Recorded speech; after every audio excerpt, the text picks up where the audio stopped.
Hello, and welcome to Trackops. I am your host today. I am Chuck Cox, and today we're going to be going over managing the budget on a case. So with any business, obviously you'd like to turn a profit with whatever product or service that you're offering. And at the simplest level, a profit on the case is essentially what you bill your clients, the amount that you're billing your clients, in other words, the invoicing, minus any expenses that you're incurring while working the case. And so Trackops offers several features that when you use them together will help you manage this profitability and budget across all of your investigations. Additionally, Trackops offers various reporting that will allow you to track historical metrics and identify future trends. So in order to first invoice a client or expense an item for a staffer or investigator, someone working the case, you need to set up the system so that it knows which products and services that you're performing. And most importantly, you'll need to tell Trackops how much you typically reimburse your investigators for these services, and conversely, how much you typically bill your clients for those same services. So what that means for you in Trackops is to then set up invoice and expense items. So from your settings tab, go to invoice and expense items, and this is going to give you a list of your invoice and expense items that you have available. If you're new to Trackops, we include a set of default items that you can remove, you can edit, you can add new ones here. For the purposes of this demonstration, I'm going to use work hours here that I've built. If you have questions about how to build and how to configure invoice and expense items, I'm going to drop a quick link in the comment section of this video to a support article on our website that'll give you a little bit more detail on how to do that. So as you can see with work hours, I've got an expense rate of $50 an hour. This is what I'm going to reimburse my staffers when they submit expenses on cases. And then I've got a default price here, which is my invoice rate, which is what I'm going to conversely bill my client for that same service. So these rates are customizable not only per client, but as well as per staff member. So if you don't want to have the same default rate for a client on a service as all your other clients, maybe they gave you business, maybe they're friends, whatever it is, you want to give them a discount, you can customize that rate, as well as for the staffer. If they're a senior investigator and they earn more than the rest of the investigation crew, then you can customize that rate for them, and I'll show you how to do that right now. So from the user profile, from one of your staffers, investigator for instance, go to Edit Price List. And from here you'll see all the rates for each item that we have, each expense item that we have. And you'll notice that for work hours we've got $50 an hour, which is what we set the default rate as. And Tyrion is a senior investigator, and we want to give him a little bit more money for the work that he's going to do for the case based off work hours. So we're going to give him $60 an hour. So once you have that configured, click Save Custom Rates, and you're good to go. You can also do this for a client.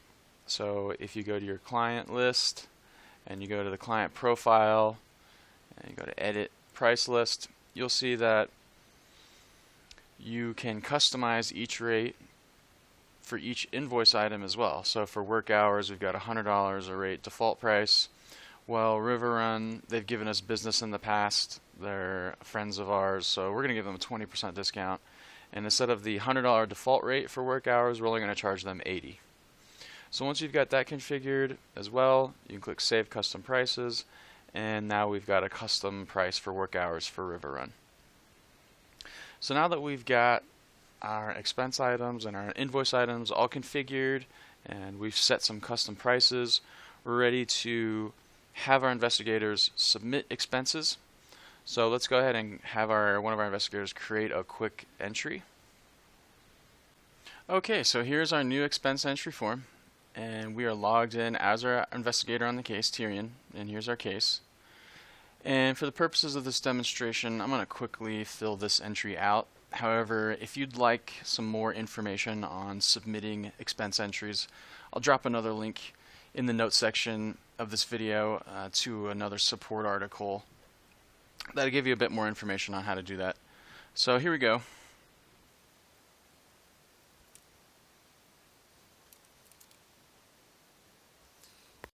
Okay, so we've created the expense entry as our investigator, and now once we submit this expense entry, it's going to be awaiting review, and that's going to prompt the case manager or the administrator on the case to then review the expense entry and approve it. So let's go ahead and hop back in as the administrator, and we're going to go ahead and approve this expense entry.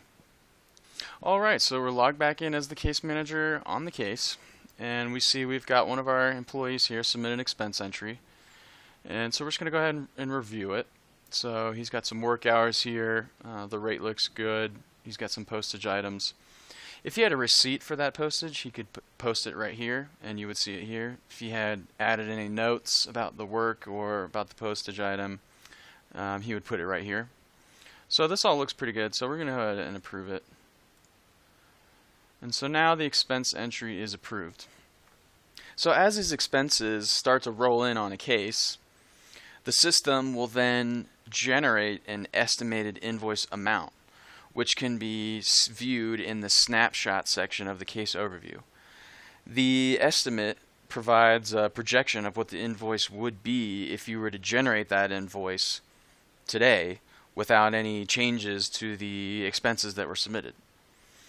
So having a general idea of what an invoice will be before it's generated is a pretty great asset to you as the manager on the case.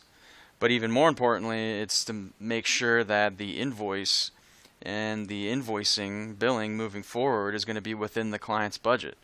Because if you go over budget and your client can't pay for any additional costs, then that can put a pretty big dent in your profitability. So let's go ahead and take a look at this estimated invoice on a case. So this is the case overview page, and this is the snapshot window. And so from here, we've actually set a budget of $2,500 and 40 hours. So the budget will give you both a monetary amount and an hourly amount. And then we can see what we've already expensed. So that 8 hours that Tyrion worked that we just submitted, we've expensed that for $505. And so the system is taking that invoice rate on that expense entry from those expense items, and it's giving you an estimated invoice. And so if we were to run or bill those expenses as an invoice and bill our clients for those expenses that we just incurred from Tyrion, then we would have an estimated profit of $160, or roughly 24%. While this is a good method to use to manage the budget and profitability on a case-by-case basis, it can become cumbersome for organizations who are juggling numerous cases at once. And so for these types of scenarios, your best option is to go with the reporting tool. So let's take a look at a report for the budget. It's called the Budget Audit Report. And what this report gives you is that it compares your client's budgets to the expenses incurred on their cases. So it's a great way to make sure case expenses don't exceed the client's budget without your knowledge. It's also a great opportunity to find active cases where additional budget increases could produce more results for your client, which in turn, of course, increases the profitability on the case.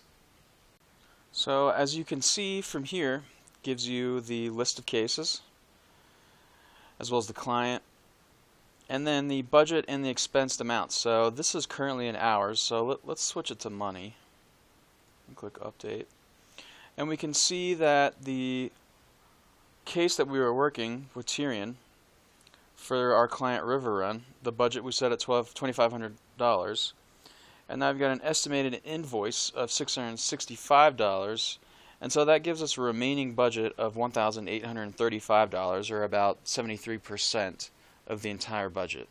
And so it's a great way to ensure that the invoicing and the billing that you're doing for your clients is not exceeding the budget that they have set and that you have set on the case for them. Okay, so now that we've established the budget on the case and we've made sure that the expense items that we have and the invoicing that we're about to bill to the client does not exceed that budget. And so let's go ahead and we're going to convert that expense entry that Tyrion submitted earlier into an invoice that we're then going to bill the client. So from the overview page on the case, click the billing tab, and now we can see we've got the two expense items that Tyrion submitted in the expense entry, and we can see that they're separated out here. And what we can do is we can select each item and then we can convert it to a single invoice. Since we don't have any invoices already in the system, we're just going to create a new one. So click Convert to Invoice, and this is going to bring you to the New Invoice entry screen. So from here, we can make some changes. We can change the dates. We can change who we're going to bill. For instance, if there was a third-party administrator we wanted to bill, we can add him as the contact instead. And then we come down here and we can manipulate these items here that we're looking to bill the client. So this is what the client is going to see. And this is the rate that we've given to Riverrun. And so if, for instance, that work hours postage, maybe they're a little generic, maybe you just want to hide what exactly you're billing the client, and instead sort of white glove it, if you will, you can actually come over here and you can delete these items and you can add new ones. So if there was more specific item that you wanted to add that applied more to the case for this client instead of just the generic work hours, you can go ahead and do that and then kind of white glove it, if you will, moving forward. Then you can add some notes here, public notes, internal notes. This all looks good, so we're going to save the invoice. So now that the invoice is saved, we can actually come over here to the Build Expenses tab on the invoice, and we actually can see the expense items that our investigator submitted that we then converted into this invoice. And so we can actually tell what the costs were that we incurred that then we billed the client. So now that we've billed this client, and we've billed several other clients for cases that we're working this month, we want to go back and we want to check the profitability of those cases. And so because we have numerous cases, we don't want to go into each case and look at the snapshot and check the profitability that way. We want to group our clients together, and we want to see who's giving us the most revenue on a month-to-month basis. So similarly to the budget audit report, there is a profit distribution report that gives you more robust metrics on the profitability client to client. So from your reports tab, we'll go to profit distribution. And this report basically compares your expenses or the costs that you're incurring on a case-by-case basis to the invoices or the sales that you're generating from your clients to determine the profit margin. And so this report can be broken down by a variety of criteria, including client, case type, as well as the primary manager and primary investigator on the cases. So in the report, we're going to filter for all of our clients, all of our salespeople. If we had tracking categories, we could filter those as well. We're going to group it by client, but like I said before, you could group it by primary investigator, primary manager to see which one of those are bringing in the most revenue. And then, of course, there's a date range. So we're going to select the last month, and we're going to select the pie option here. Of course, if your executives wanted to, they could search the date range quarterly, monthly, yearly, whatever it may be. And so we come down here and we can see the percentages of each client for the past month of what they've meant to our overall revenue. And so we can see the north here is actually the majority of our revenue for the past month. And our sample client here is bringing in the least. Still evenly distributed profit margin across all of our clients. And then we can scroll down further and we can see each client as well as the expensed amount for the past month on each client, as well as the invoiced amount, and then that gives you the profit as well as the percentage of the profit. And so in summary, Trackops gives you several features that when you use them together can provide some pretty valuable metrics into not only managing the budget on your case or numerous cases at one time, but also determining the profitability of those cases once they're actually billed. If you have any questions about managing the profitability or the budget on a case, you can always click the help button at the top right and click submit ticket, and we will get to your question as quickly as we can. Thanks again for using Trackops.